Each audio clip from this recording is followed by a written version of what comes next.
And he's absolutely right. And joining us now is Tom Tancredo, former Republican congressman from the great state of Colorado, and of course, former presidential candidate. Congressman, welcome back, sir.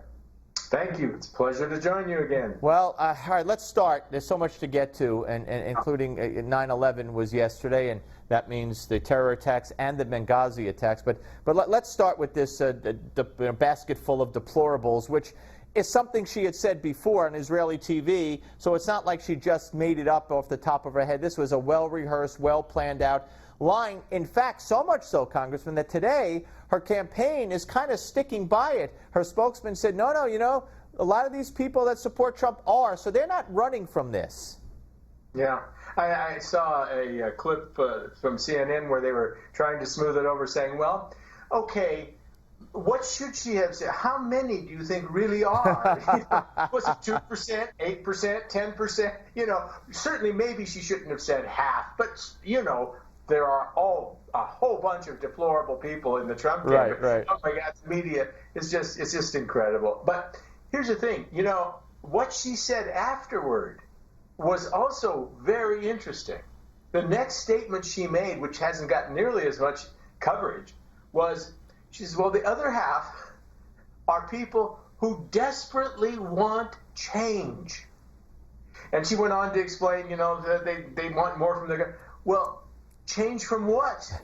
Change from 8 years of the Obama administration? That's the only thing that she could possibly be thinking of. Well, change from the present situation. Well, the present situation is called Obama.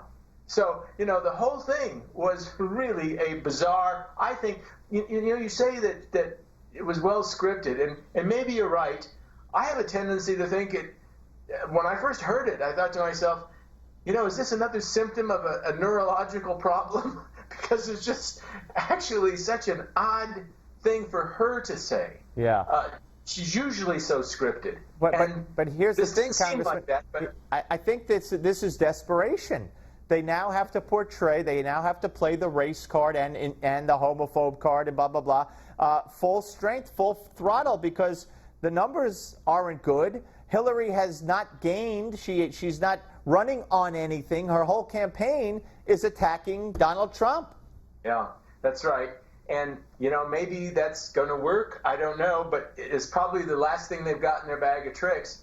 And you can only imagine, really, the panic, the sheer panic that the entire campaign and the DNC is in right now. I mean, this thing is falling apart on them, and they can't believe it. How can this be happening? You know, this has been set up for so long. We had this thing worked out, and Trump is the worst candidate that Republicans could possibly have put up. Right. This thing was ours. It's in the bag. And now it's all coming apart at the seams. Can you imagine the kind of as I say, panic that is in this? That's exactly what they're doing. And, of course, the health problems yesterday. But I don't want to run out of time. I want to talk about 9/11. And I know you had Pam Geller down there, down your way, out your way yesterday. But let's talk about, you know, the president who reportedly, according to Daily Caller, made them move the time of the moment of silence, which is traditionally timed to wherever you are, New York or there, to coincide with the time of the attacks. He made them change it. Then he gave this speech, which I'm going to focus on in my Gimme 5, where basically who we are, our values, blah, blah, which means we can't call it Islamic terror, which he did not. We can't fight ISIS the way you guys want us to, because it's not who we are. We can't stick a terrorist head underwater anymore to prevent attacks like we did after 9/11, because that's not who we are. You know, I don't get it anymore.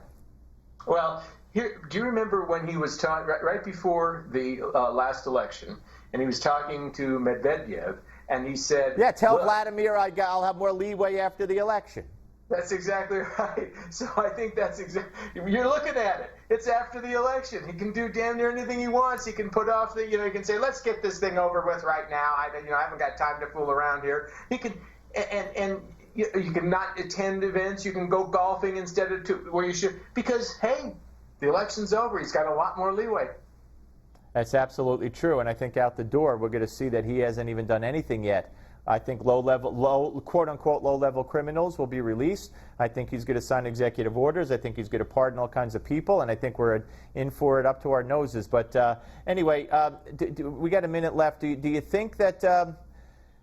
Do you think 15 years out, we're still able now to reverse if Obama and Hillary are gone from the political scene? Could we reverse and go back to keeping us safe? God only knows. All I know is we got to try. I mean, it's like everything else. I keep saying, look, I wasn't a Trump supporter. I worry about it when he says things like, you know, when he seems like he's slipping away from the amnesty issue. But I'll tell you what, I don't care. I don't care. Even though that is my big issue, I don't care because you know, I haven't got another choice. He gives me a choice. He gives me a chance. Right. A chance. I hear That's you. all I have. I hear you. Not.